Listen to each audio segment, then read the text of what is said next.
What's up everyone, it's Scotty with Money Investing. In this video we are going to be talking about Advanced Auto Parts, ticker symbol AAP. They are going to be reporting earnings tomorrow before the bell.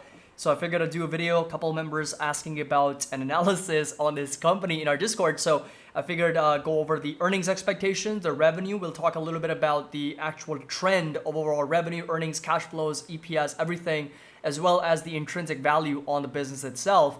And is it going to make sense to be a buyer of Advanced Auto Parts? So hope you guys enjoyed this video and find it helpful. If you do, make sure that you drop a like. Don't forget to subscribe to the channel. If you're just joining us for the first time, 16% annual discount available till the end of this month. And link's going to be down below if you're interested in joining. So first things first, Advanced Auto Parts is slated to release the first quarter fiscal year 2023 results on May 31st before market opens, so tomorrow before the bell. And the revenue's pegged at around $3.4 billion with an EPS at around $2.60. So that is going to be that number from the company's expected earnings. So $2.56 in EPS and revenue of just over $3.43 billion. The stock has certainly not performed well. It has been selling off since January of 2022. It is down over 54%. Now, there is that other company that we talked about, right? Copart, which is CPRT, which has been one of the best performing stocks, in the U.S. and probably even in the world. It's actually a very, very nice quality company, one of the highest quality companies in the U.S. in my opinion. Very strong margins, very strong revenue, earnings growth. They're also in a very similar industry, auto industry, because they do a lot of auctions for buying and selling cars. But AAP obviously is a little bit different because they sell a lot of the parts and offer a lot of maintenance on these vehicles as well. So if you read on what they actually do, again, Advanced Auto Parts provides automotive replacement parts, accessories, batteries, and maintenance items for domestic and imported cars. The company offers battery accessories, belts and hoses, brakes and brake pads, a lot of it, right? I mean, a lot of parts, Advanced Auto Parts, and then of course they also provide a lot of maintenance like oil changes and stuff. I've been to I think a couple Advanced Auto Parts and they've charged me like a ridiculous amount for the maintenance, so I'm pretty sure that they are very much on the expensive side for the services that they offer. So this right here is the overall revenue, and this is not like a growth stock because we're not seeing revenues like double or triple in a few years, but instead it's very consistent growth for the company. So they've gone from about 6.5 billion to over $11 billion. So almost doubled in the last 9 years, 10 years. But more recently though, you'll notice they've gone from 9.5 billion to 11 billion. So it's been very consistent, very flat, very stagnant growth here for the company. Gross profit also in almost identical fashion from 3.2 billion to almost $5 billion. But more recently, again, if you take a look at where we've coming from since 2017, from $4 to $5 billion in 6 years, only $1 billion increase in 6 years. That's about a 20% increase in the last 6 years, which again isn't terrible, but it's not really a growth stock, right? So we want to keep our expectations realistic here. Operating income, so it is a profitable company on an operating basis. It's gone from about $700 million to just about $700 million, so it's not really increased all that much. And the primary reason for that is as revenues have grown, so has operating expenses, right? It's gone from 2.6 billion to over 4.2 billion dollars. As revenues are growing, operating expenses have also gone up on the back of selling, general, and administrative expenses as well. This right here is going to be the diluted earnings per share, which has gone from $5.32 to over $8.27, primarily because of their share buybacks. So they have been buying back shares consistently from 73.4 million down to 60.7 million. So if you do the math here, so 73.4, 60.2, we're looking at, or 60.7, we're looking at a share buyback of just about 2% every single year in the last 9 years. That's how much they've been buying back shares every single year over the last 9 years. So we're going to plug that number in, minus 2% for the company in share buybacks, because that's really what the trend has been for the company. Now, in terms of margins, 45% margins for the company on a gross basis. Net margins are really, really low, 4.5%, because of the higher operating expenses. So again, I mentioned operating expenses are going up in the same manner or same rate as the revenue, so that's leaving the company with very little bottom line. Free cash flow margins, 2.6%. The return on common equity and capital and assets are, I would say, decent. Return on common equity is pretty good, but capital and assets are pretty low because of the lower net income. That makes a lot of sense. This can certainly improve. I think they can do a better job in improving profitability if they're able to reduce some of the operating expenses in the future and as a result, better margins can be achieved. So that's something to keep in mind.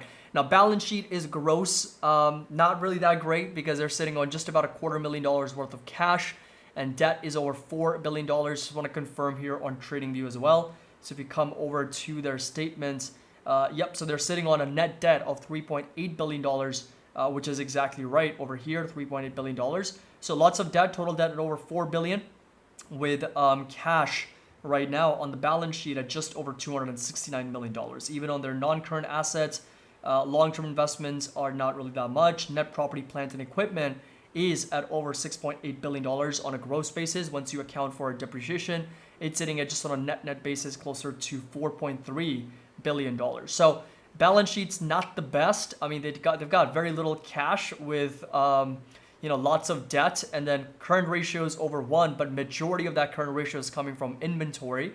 So if you take a look at quick ratio, which is a more better indicator of short-term liquidity, standards for the company, it's 0.18. It's a really, really low. So inventory is making a majority of their balance sheet. So you can come over here, take a look. Total inventory right here, this line item, $4.9 billion of their total assets.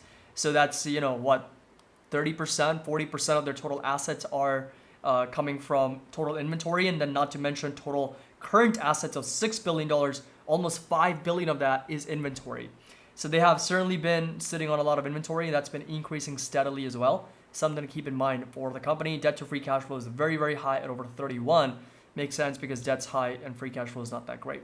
Now, because the stock price has sold off 55%, the valuation's extremely low. We're trading at just about 8 to 10 times earnings. Price to sales trading at a little bit under 1. Price to cash flow at just over 7 or 9. And enterprise value to EBITDA trading at 8 to 7. So valuation's low, and it has its reasons because, well, balance sheet's not that great. Growth expectations have come down. And post-pandemic, we haven't really seen a lot of growth for the company. This right here, again, is going to be that EPS estimate, 254, with revenues expected at $3.43 billion. Now, the expectation from analysts are pretty optimistic. They are expected to grow earnings from $10.62 this year all the way to $25 by 2032. So if you plug in some of those numbers here in our calculator, so 10.32, or actually 10.62, and we're going to plug in, let's see, 2028, $18.13. 1813, and then 2032 is going to be 2564.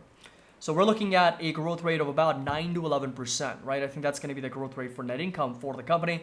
So even if we account for, let's say, 9% growth for the business, first of all, we got to fix this. So $10, we're looking at what, 125, maybe 150, or nope, 135. We're looking at 1098. I think that should be fine. So for 2023 fiscal year, EPS of $10.98.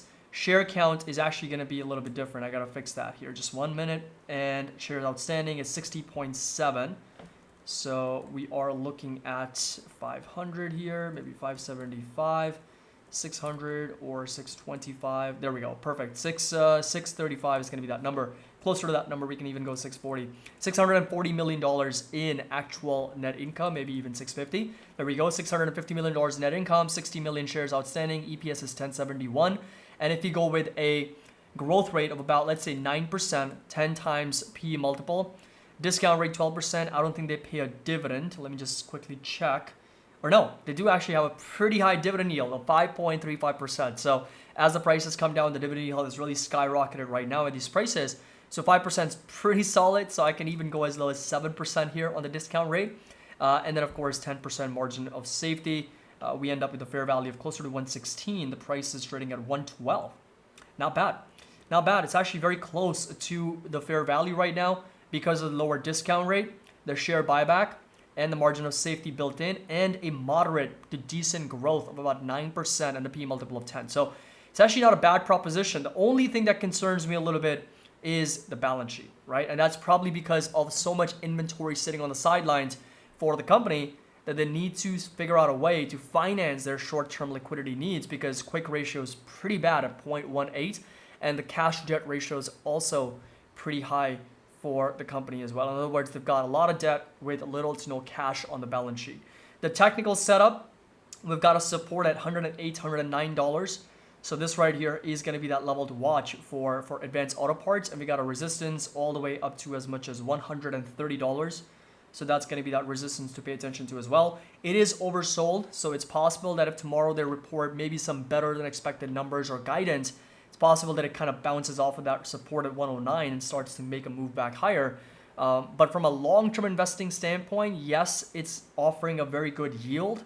Yes, it's demanding a very low P multiple with very, very low growth. By the way, this is going to be that sensitivity grid. If you believe, 7% growth and a 10 times P multiple, then $106 is going to be that fair value. At 7% and 8 times P multiple, it's going to be $85. And of course, the dividend yield is going to be even higher at those prices. But the only thing, of course, like I said, concerns me a little bit is the balance sheet, right? Balance sheet's not that great. Let's take a look at their total liabilities. I want to see what their total liabilities are. So total liabilities are $9.3 billion, and their total assets excluding for goodwill and any intangibles, it's actually not that great because their net intangible asset of goodwill, they're accounting for $990 million and other intangibles $620 million. So that's $1.6 billion they're accounting for on intangibles. So their actual balance sheet, total assets, $10.4 billion between inventory, cash, and property, plant, equipment, $10.4 billion versus liabilities of $9.3 billion. So, they're very, very close to the edge here. They've got almost as much as assets that they have as liabilities, and of course, more debt than cash. So balance sheet's a bit of an issue there. But like I said, fair value is based on a very conservative estimate and a lower discount rate, sitting exactly where the price is trading at the moment. So let me know your thoughts down in the comment section below. What do you think about Advance Auto Parts? Support level is going to stay put at $108, $109. But because of the balance sheet, what I like to do, because of the balance sheet not being as great as it is, what I like to do is I like to go with a higher margin of safety, right? So in this example, I could even go as high as 20 or 30%, and that drops the fair value down to, let's say, $104, or 30% is going to drop it down to $90. So what we're doing here in this example is we're keeping the growth and the P multiple and the share buyback and the discount rate steady, but we are accounting for a higher margin of error, a higher margin of safety because of the concerns over the balance sheet. So hope that makes sense. And that obviously drops the fair value down to $90, $91 per share. So let me know your thoughts down in the comment section below. What do you think about Advance Auto Parts? As always, make sure that you drop a like, subscribe to the channel. Link down in the description below for our Discord with that 16% annual discount. As always, happy investing. I'll see you all in the next video.